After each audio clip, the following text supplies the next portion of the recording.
is going on, everybody? Welcome in to another edition of the Daily Energy Newsbeat Stand-Up here on this gorgeous Tuesday, December 12th, 2023. As always, I'm your humble correspondent, Michael Tanner, coming to you from an undisclosed location here in Dallas, Texas, rocking a solo show tonight. Stu has the night off, so I'm filling in solo, but we still have a great show. I mean, the big news of the day, Occidental officially buying CrownRock or Crown Quest for about $12 billion. I'll cover that really later, the majority of that deal in my finance segment. But to be honest, that's the big news of the day, so I wanted to mention it up front. First part of the show, guys, I'll quickly cover two articles that Stu dropped on Energy Newsbeat today. Major grid operator warns of legal agreement to shutter coal plant will devastate electric liability. This goes right in line with a lot of the stuff Stu and I have talked about, grid reliability. So glad to cover that one. And then finally, India to boost oil refining capacity by 1 million barrels per day a year until 2028. Absolutely good for India, but it's pretty incredible what they've pledged to do. So we'll cover that, and then I'll move over and again cover the Crown Quest Occidental deal along with some other oil and gas financial information. But before we do all that, guys, remember the news and analysis you are about to hear is brought to you by the world's greatest website, www.energynewsbeat.com, the best place for all your energy news. Stu and the team do a tremendous job of keeping that website up to speed with everything you need to know to be at the tip of the spear when it comes to the energy business. You can check out questions at energynewsbeat.com. Great way to interact with the show. You can also hit the description below, see all the links to the articles, all the timestamps, so you can jump ahead, not have to listen to me for only listen to me as long as you need, which is nice. Dashboard.energynewsbeat.com. It's kind of our data news combo. Great place to check out and see if you have any interesting information there.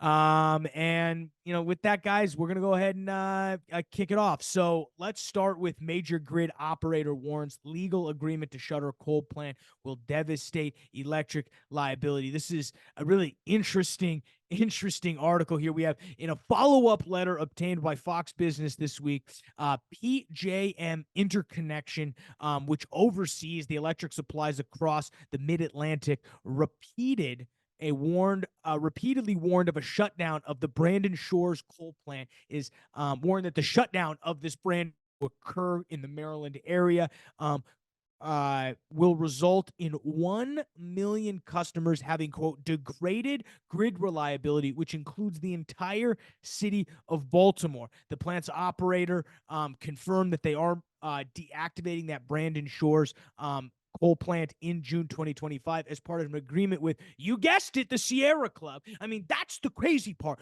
We're taking our grid reliability advice from the Sierra Club. This is an interesting quote from PJM President C.U. Manitob. As you are aware, Talon is currently prevented from continuing to run without conversion beyond its stated devaction date under a reliability must-run framework to a private agreement it entered in with you. Neither PJM, the federally designated regional grid operator charged with maintaining grid reliability, nor the state of Maryland is a party to this agreement. I mean, are you kidding me, folks? So the owners of this coal plant, who are they again?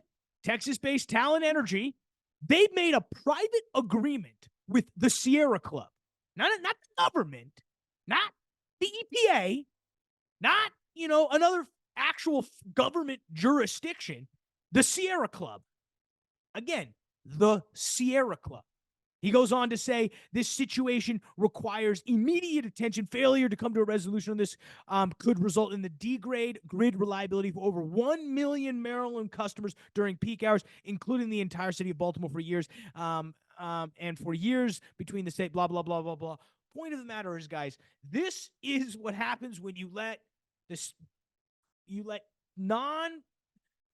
I don't want to say non-experts, because anyone's an expert now, and experts are always wrong. We've seen that time and time again. But when you let people who are so far detached from the actual ground operations to make the rules, Sierra Club doesn't know what's going on in Maryland or Baltimore. They could care less.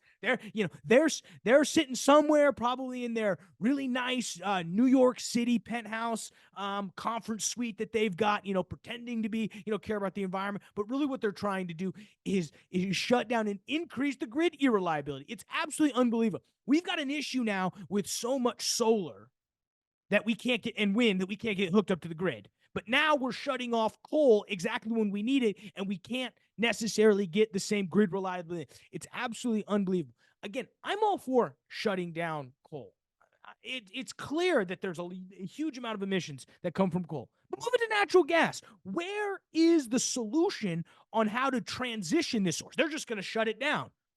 Well, Sierra Club, what, you're just going to shut it down? Do you live in Baltimore? It's clear they don't live in Maryland. It's clear the headquarters of the Sierra Club are not in Maryland. It's absolutely unbelievable. The letter further goes on to say that both the Sierra Club and Talent Energy should amend the agreement to allow the coal plant to continue providing power for customers until the necessary transmission projects are completed. According to the PJM, prematurely closing Brandon Shore sparks the need for new infrastructure to transport electricity from other sources, but such transmission upgrades aren't expected to be finished in Maryland until 2028, 3 years after the planned Brandon Shores close. Well, it's only 3 years, guys. You'll survive, right? I mean, you'll be fine. Does it snow in Maryland? I don't even know. Probably doesn't snow. You'll be fine. I've gone the other way on this one. Shut it down. I'm kidding. But, I mean, in all reality, folks, this is, again, the problem when you mix ideology with common sense. Obviously, these people have the ideology of shut coal down. The problem is they're not thinking of the second order effects. The PJM, again, this is a federal grid operator. Okay, so this isn't necessarily, some, crazy, Republican style, grid, it's not the Electric Reliability Council yes, of course, they're going to say the grid's unreliable. It's part of their job. The interesting part of the matter is that these guys, again, are fairly nonpartisan. They just want to deliver energy to as much people as possible. It's why we have these grid operators, these large scale grid operators. It's pretty interesting. They operate they serve 65 million customers and sell and coordinate movements of wholesale electricity in 13 states. So they know what they're doing here, and they're not necessarily in it as much as you would think for profit, but they are for grid reliability. So just like that, we're shipping off coal. Again, not a bad thing, but we're doing it without the idea. Thanks to the Sierra Club. Gotta love it. Gotta love it. Let's move on here. India to boost oil refining capacity by 1 million barrels per day a year until 2020. Absolutely unbelievable. India, who's the third largest crude oil importer, expects to raise its refining capacity by about 1.12 million barrels per day each year until 2028. This is according to India's junior oil minister, Ramswar Telly. Total Indian refining capacity expected to increase by 22% in 5 years from the current 254 million metric tons per year, which are equal to about 5.8 million barrels per day. Telly told lawmakers right now crude processing capacity is set to grow by 56 million tons a year. The government expects to boost the refining capacity to be adequate to meet the country's fuel demand in the long term. This is absolutely crazy. India has been planning to increase its refining capacity for years as it's hoping and really attempting to get rid of this idea that China is going to kind of control the next wave of refining. India's coming in and saying, no, we're going to do it here. To give you guys an idea, 2 years ago, India state-held oil refiners were planning to spend as much as 27 billion or 2 trillion Indian rupees on raising the country's refining capacity by 20% by 2025. They're one of the fastest growing economies. They've been buying crude oil. They're one of the few people buying crude oil from Russia still now. So, like them or hate them, they're doing exactly why Mr. Modi is doing the best for the Indian people. And it's clear right now because they're one of the few and fastest growing economies right now. A lot of that is due with the cheap access to oil and gas energy. If they become a big refining power, it's really going to change the balance of if it's really going to change the balance of and not only is it going to increase their demand for crude oil, it's going to decrease their fuel costs in the country because they're going to be able to refine it all in-house versus import refined fuels and really get rid of that crack spread. If you ever hear people talk about the crack spread, that's the difference between what crude oil trades for on an equivalent basis versus what a refined product trades for on a equivalent basis. So you can kind of get that apples to apples comparison, which is absolutely interesting. India doing what they should do for the people. But let's move over to finance, guys. Yeah, not much that really happened today. We saw the S&P 500 jump about 0.3 of a percentage point. NASDAQ does the biggest move. It's up about 0.8 of a percentage point. 10-year yields hold stand at about 4.23%, only about 0.25%, or only about 0.5 of a percentage point change there. Bitcoin does drop a little bit, about 6 percentage points, currently trading 41,208 as we record this. Crude oil, fairly steady-ish day, 71.41 as we record this, about 5:45 here on the 11th. Brent oil, 76.60. Natural gas, up a little bit from its opening of about a little under $3, or a little below $3 or $2.30. Excuse me. Currently trading $2.44. I mean, investors are still, fairly wary of what's going on right now. It's pretty. It's all I'll say is this, folks, is that these oil cuts that keep coming from OPEC clearly are not doing enough to offset this softer fuel demand expectation and softer crude oversupply that we think is going to happen next year. So it's probably somewhere around that level in terms of where some of these things are. So absolutely interesting from a crude oil standpoint. The softness we're experiencing right now, I can't necessarily tell you how long it's going to continue, if it won't continue, if it'll keep pushing. I think the one thing that's clear, though, is that the softness is going to continue, I think, into Christmas, and I don't think we're going to see, $80 by year end. I think we're going to roll into the new year somewhere around $75 on that WTI side, but we'll kind of have to wait and see. It's really unfortunate what's happened in the natural gas markets right now. I would have expected, again, a lot more strength this winter, but with considering the oversupply of natural gas that is really starting to rear its ugly head from the $9 natural gas space, I think we're kind of paying for the sins of $9 gas, as I like to say. But I want to move over to the big deal of the day. Occidental buying Crown Quest for $12 million, or $12 million. That'd be a nice deal. $12 billion. $10.8 billion of that is actually assumed the transaction price, with about $1.2 billion in assumed debt. Really interesting on this one. It's their largest purchase for Occidental since their takeover Anadarko back in 2018, 2019. It really cements and really is one of the final, I don't say the final, but one of the final dominoes to fall when it comes to that large Midland Basin operators. This was kind of once Pioneer left town, really the only consolidated operator right there was Crown Quest, or really CrownRock. It's a joint venture between Crown Quest Operating, which is the Dunn family out there in Midland, and Lime Rock Resource Partners, which is an absolutely we're not sure the details on the breakdown of kind of who owns what, whether is it a 50-50 joint venture. The stuff I've read, it's 60-40. But to give you an idea, CrownRock, they're the third largely closest held oil and gas producer in the Permian Basins. They do about 170,000 BOE per day. A couple interesting thing here. I think on Oxy's side, there's this.